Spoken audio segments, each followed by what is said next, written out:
you might want to get a cup of tea for this review. Hi guys, welcome back to my channel. If you're new here, welcome. On this channel we post writing tips, unboxings, book hauls, book reviews and the occasional vlog. And today I have another book review for you, and it is Matt's favourite read from 2023, Luckenbooth by Jennie Fagan. This is a debut novel and it's pretty damn good. I kid you not when I say you may need a cup of tea.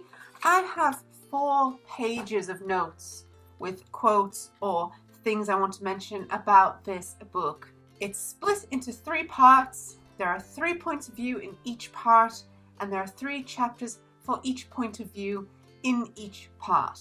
Split into 3 characters in each, 3 chapters each per character. We make our way through 90 years at number 10 Luckenbooth, which is one of these super tall buildings that you find in Edinburgh. Huge, really old buildings. They're tenement buildings, so you rented from them. And yeah, it reminded me quite a lot of Before the Coffee Gets Cold, in that each story point of view is an individual story by itself, but each also interlink. So like Before the Coffee Gets Cold, when I started this I wasn't too sure, and then the further in I got, the more I really got it and wanted more. All the stories slowly intertwined together, so you have to read the start to understand the end. Yeah, get yourself a cup of tea, guys. As always with my book reviews, I'll read you guys the blurb first. Before we get into that, don't forget, if you like what you see, to subscribe to this channel. Your continued support means a lot, so thank you guys so much. Blurb time. 1910 Edinburgh. Jessie, the Devil's Daughter, arrives on the doorstep of an imposing tenement building and knocks on a freshly painted wooden door. She has been sent by her father to bear a child for a wealthy couple, but when things go wrong, she places a curse on the building and all who live there, and it lasts a century. Caught in the crossfire are the residents of 10 Luckenbooth Close, and they all have their own stories to tell. While the world outside is changing, inside the curse creeps up all 9 floors and through each door. Soon the building's longest kept secret, the truth of what happened to Jessie, will finally be heard. It has loads of raving reviews. On the back we have, she writes unlike any other author of her generation from The Scotsman. Exhilarating, courageous, nothing short of a masterpiece from the Irish Times. Fagan's prose is poetic, high octane, arresting from the Sunday Times. A daring book and beautifully written, Scotland on Sunday. And sexy and strange, the Sunday Telegraph. On the front we have one of the most stunning literary experiences I've had in years by Irvine Welsh, a gloriously transgressive novel, Ian Rankin, and dazzlingly ambitious Douglas Stewart, author of Shuggie Bain. Loads and loads of amazing book reviews, and that's just what's on the outside. We have more. We have a whole 3 pages more of praise for this book from authors, from newspaper articles. They're all in here, and let's just say how good. Look at it reflecting. Ooh, look at that. It's a really gorgeous book. Really, I love the blue and I love the auburn colours. Fascinating book, guys. It is very literary fiction. Bear that in mind. It is fantasy literary fiction. So I'll be comparing it with literary fiction on how it's written, not with an epic fast-paced fantasy. I mean, in parts it is fast-paced, but just so you know, it is literary. So let's begin with part 1, which has 3 protagonists, as I've already said, 3 points of view. We have the Devil's Daughter, Jessie. We have Flora, who I believe is transgender. We have the Bone Sorter, who is called Levi. So 3 different people in part 1. And each person has 3 chapters each, so 9 chapters in total for part 1. Now, I have a couple of quotes from these parts. Let's go into the quotes, then I'll go into my review of part 1. Page 21. Why is it a certain kind of love brings out our worst sides? Flora asks. That's the real one does that. Why? Don't know. It's like a poultice, draws it out. The madness? Aye. If love can heal us, then first it has to pull all of our demons right up to the surface. I felt so sorry for Flora in this book, who is the second protagonist you meet, who I believe is transgender. And I thought that description of love was just beautiful. Like, we're always taught the flowery side of love and the beautiful parts. And I find that really true, because I was young when I met Matt. We met in our first year of university, so I was 18, he was 19. So we met pretty young, but I really didn't know myself. Until I grew up, but also as our relationship developed, I learned a lot about myself through him. And I definitely agree. I went through a bit of a troubled time at uni and got quite depressed, and it kind of feels like what they say, that because you feel comfortable with that person, it draws out the worst bits of you, but then it helps you overall. Does that make sense? It made sense to me, and it really touched a part of me. I really enjoyed that. Page 104. It's since you all got the vote, Flora. Amen. Not in a good way, young lady. It was bad enough when we let you vote over the age of 30, but you weren't happy with that, were you? And now any woman can vote. That's the problem. A woman doesn't even need to be educated or have a husband or be God-fearing to vote now. It isn't practical. It helps society in no way whatsoever. Then there are women walking and dressed like you. Amen. Mr. Udman. Oh dear. Where all the trouble started. So Mr. Udman is the owner of 10 Luckenbooth, and he is the man whose child Jessie, our devil's daughter, needs to bear. You can get a vast picture of the man from this part. Now this part is based in 1910, so quite early on. And Flora, I love Flora so much, and I feel so sorry for her. The way she has to put up with Udman. She's pacifying him because they're having a party and Udman wants to stop it, so she takes him out. They end up in church, which, I mean, she doesn't burst into flames. She's quite happy about that, but you can see what kind of man we're dealing with here. And also some of the issues this book is going to go into, because we're going to span 90 years. We're going to see this develop. Page 112. I was found asleep this afternoon by the head of the Royal Dickvet College, in bed with a bone mermaid. When he asked me what I was doing with her, I told him we'd recently wed. I suppose in my inebriation I didn't want him to think she was a slut. This is Levi, who is our third protagonist, who is the bone sorter. Oh, Levi. It's quite interesting because not only do we have the 3 different protagonists, they're all written in a different style. So Flora and Jessie are from the first person, but Levi, they are from the first person, but it's all written in letters to his brother in America. That makes it quite interesting because you see, like, he's given his opinion of what's happening, and it's not happening to him in that exact moment. So he's looking back on what's happened to him and writing it to his brother. And how sweet is he? He wanted to protect the bone mermaids. He made the mermaid out of bones. He doesn't know why. He's sorting the bones, and he makes some of them into a mermaid. I love him. So overall for part 1, like I said, it reminded me of Before the Coffee Gets Cold, which if you haven't seen my review on that link is above me now, because the first part felt disjointed for me.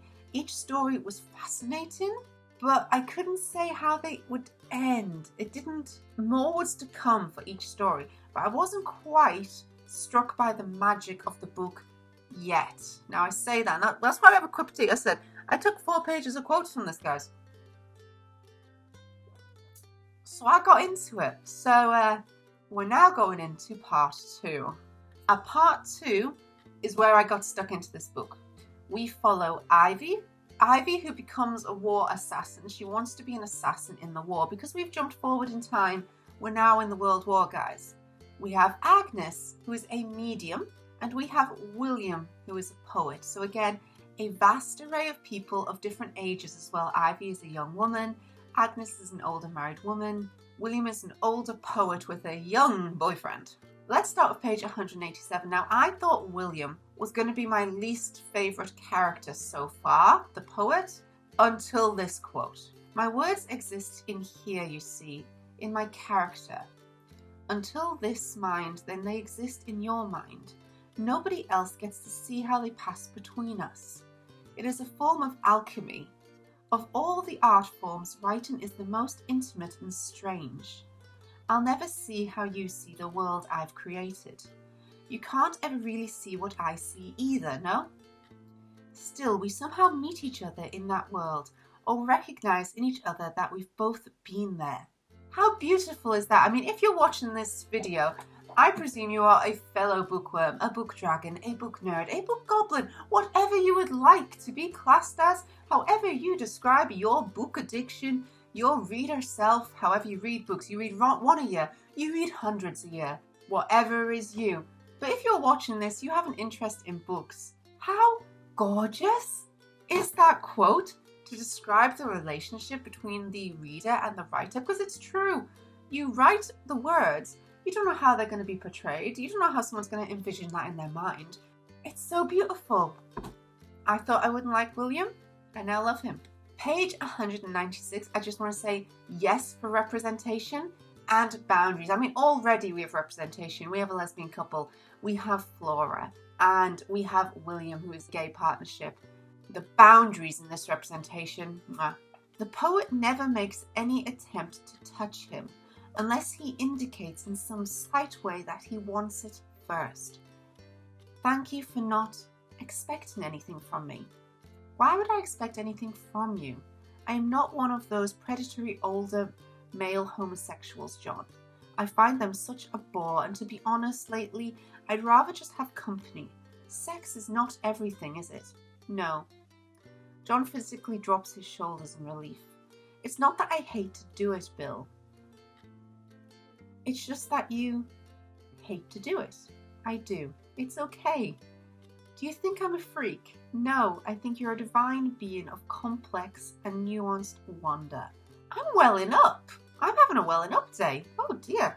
The representation in that. Now, if you're not new to my channel, you'll know that I made in a vlog, which I'll put the link above me now, I made a template of how I wanted to review books with categories like world building, plot, characterization, and one of those is representation. Now, again, if you're not new to my channel, you'll know older books get slightly less gritty marks on this because it was expected at the time. If you write a book after 2010 though, you're in for the representation marks. And over time, especially as I've been thinking about representation more and more in books, I have really been paying attention to it far more. So as you'll know, if you've seen my review of Deep Light by Frances Hardinge, death representation in this one, and I loved it. In The Starless Sea, we do have a character in a wheelchair, though they're not represented enough. They are in there. We have a black character.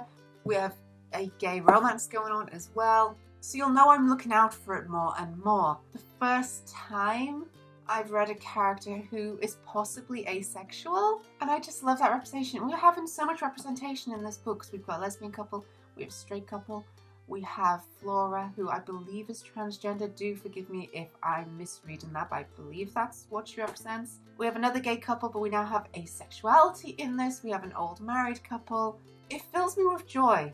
It really does. We also have an open relationship. We have a polyamorous relationship in here. The representation is going well so far for me. And that quote from William again, I thought I wouldn't like him. William. Page 221. Somehow your country persuaded the world that English was the most important one. You publish all your books in it. You are still scared even of accents. That was the neighbours more, to be fair, John says. You blame everything on them. They've got a lot to answer for. I mean, this made me laugh. This is all based in Scotland, which is part of the United Kingdom, but Scotland is its own country. And obviously there's a bit of a background between Scotland and England, as there's a background between England and Wales. I currently live in Wales. I'm from Northumberland. Now, Northumberland is quite an infuriating place to be from because I am English. Northumberland is part of England. The border does this. So if I'm here, the Scottish border, yeah. So if I was born on the West Coast, I'd be Scottish. Because I'm born on the East Coast, I'm English. The reason this infuriates me, I'm on the north side of Hadrian's Wall, I was born. is that no one in the south of England knows there's more England above Newcastle. So I'm not accepted as English, and obviously I'm not Scottish. So I am from the no man's land of belonging to no one, and I don't agree with England a lot of the time. I'm obviously sorry and ashamed of the past of England. We were not good people. I'd hope we're improving now. I wish I could say that we definitely were. But I did find that hilarious, saying that that's the neighbours, to be fair. And for context, there are 7,000 plus languages around the world. And somehow England, I mean, we know how, made the rest of the world speak English. We know exactly how they did that, by fighting a lot of people and going where they're not invited. But I wasn't alive then. I can only apologise for my ancestors. I just loved that. It was the neighbours. Page 225. We need reality, a good, solid, 24/7, 365 day of the year exploration of reality. Poverty, domestic violence, rape, child abuse, intolerance, bigotry, racism, tyranny. All of these religions are just program structures, if you like. So is class, wealth, racism. They are things people in this world just don't need anymore. They are holding us all back.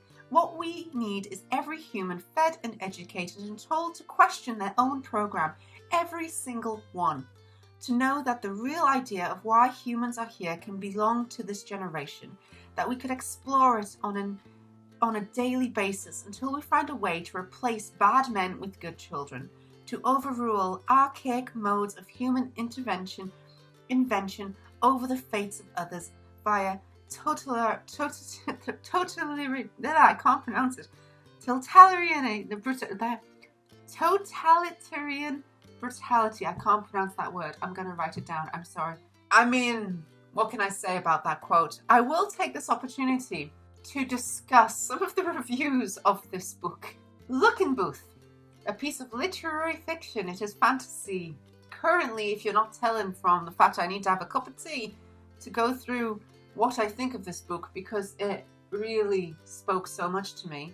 Its reviews go from 5-star to 1-star. The main reason for that is A, because it is literary fiction, which is why at the beginning of this review I did say it is literary fiction. So bear that in mind with the writing style. We are exploring the art of writing here, like with Before the Coffee Gets Cold. It is literary. It is not epic fantasy keeping you on your toes. It is about the beauty of writing in a sense. It is going to mess with different types of writing styles. The other review was about how it was woke nonsense. If you hadn't already guessed from the quotes I'm giving you guys, I'm obviously on the woke spectrum, shall we say. That quote, like with Flora in church where she's like, amen, I am on that side, guys. If you're not on that side, I mean you no harm. It is my opinions. I am very much pro LGBTQ plus rights. I am very much pro many other things. I don't want to make my page political. However, reading the reviews of this book made me like it even more because it just made me laugh how many people hated it because of quotes like this. And then there's people like me who obviously read quotes like that and are like, you have heard me. I shouldn't laugh. It's very political. And I really do apologise. If you are opposing views from me, you may not like this book. Though I really recommend you read it. Even if you're not going to enjoy, just to see the other side. Political power is this book right now. But we're moving on. Page 228. The people in charge are not Plato's apostles. They're rich boys on a power trip. I know this because I'm a rich boy who came from rich men. My people have been generationally institutionalized to believe this world and the people in it are theirs and they don't care about cosmic rays, and all they do with language is manipulate it so they can get more. I hate it. More power, more wealth, more war. You know my political standing now, don't you? Okay, so to sum up part 2. Part 2 was honestly my favourite section in this book. I really connected with all of the characters, even if I thought I wouldn't. It moved the plot forward drastically, and it made us start of all of it coming together. So our medium, Agnes, I mean, her chapters were actually really gripping. Like, oh my God, the last chapter for her. Ivy going into becoming an assassin during the war. And William, I mean, most of my quotes there are from William. So we all know how I feel about William. That part of the book is from the World War, I believe World War II. Are you World War II? Do you tell me the date? Let me just check. Yeah, so part 2 is 1944 to 1963. So we're now going to go to part 3, which takes place in 1977, 1989, and 1999. So we go in 10-year implements here. And in part 3, we have Queen Bee, who is head of a strip club. We have Ivor, who is a miner during the strikes. And we have Dot, who is a homeless lady in 1999. Page 282. To go back to your initiation ceremony, they say, correct me if I'm wrong. If you ever breach one of your 36 oaths or worse, let one of your blood brothers go to prison for one of your crimes, you would be struck by 5 thunderbolts. Do they not? They do. Well, Peter, sweet man, today you can call me Zeus. Oh, the power!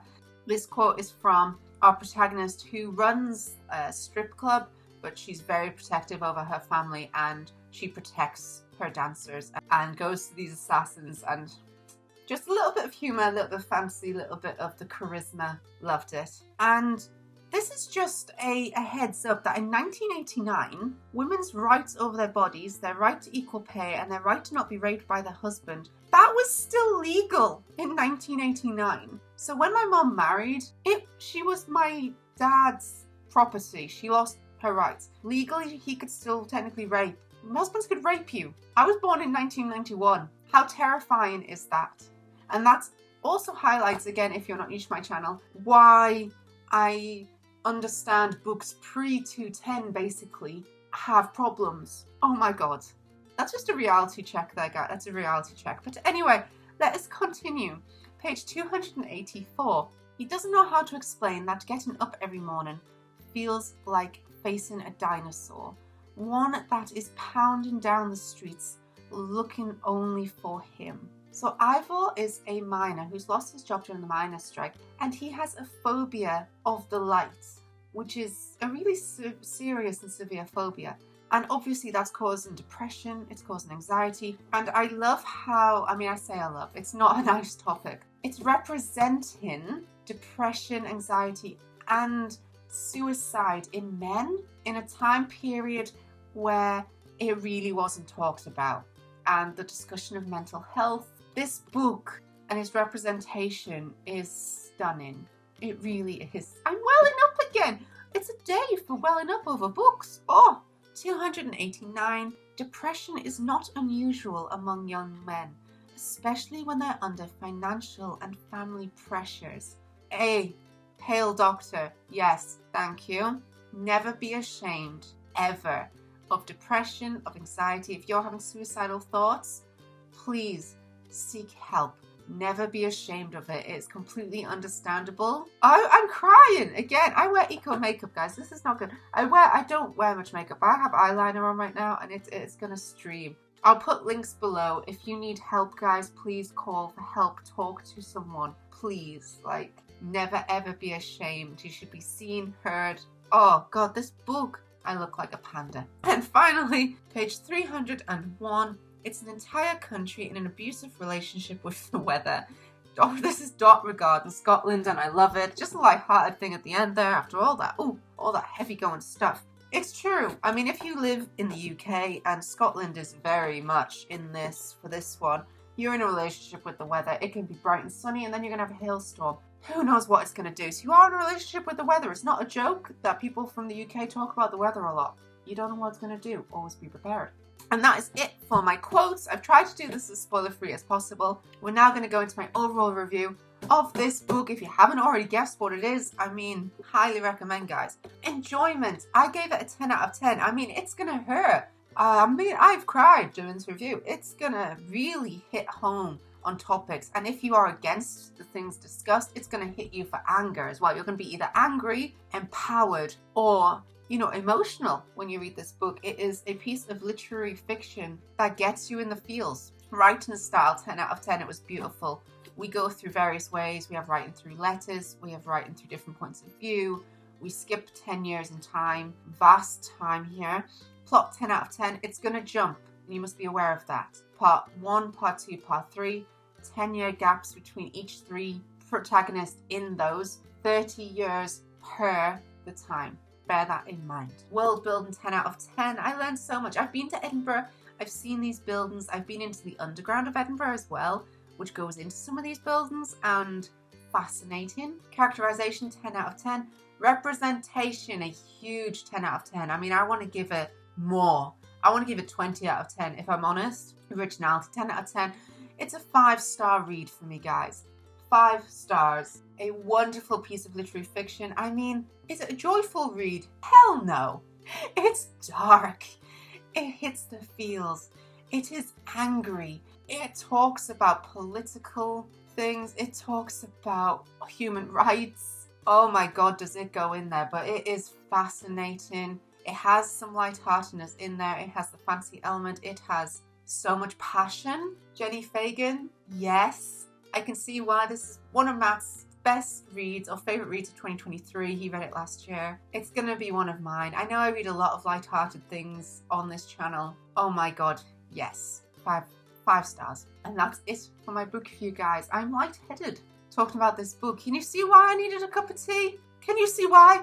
Oh, I'm going to have a breather. But thank you guys so much for watching. I hope you enjoy what you see. If you like this video, don't forget to subscribe to this channel. If you'd like to see as soon as I upload, click that little bell down below. You can also follow me on Instagram, Facebook, and Tumblr. I may have made some friends in this video. I may have made some enemies. I am all for what this book represents. If you are not for that, I apologise. I do not mean to offend, but also I am pro all the rights represented in this book. So just know that about me. I am on that side.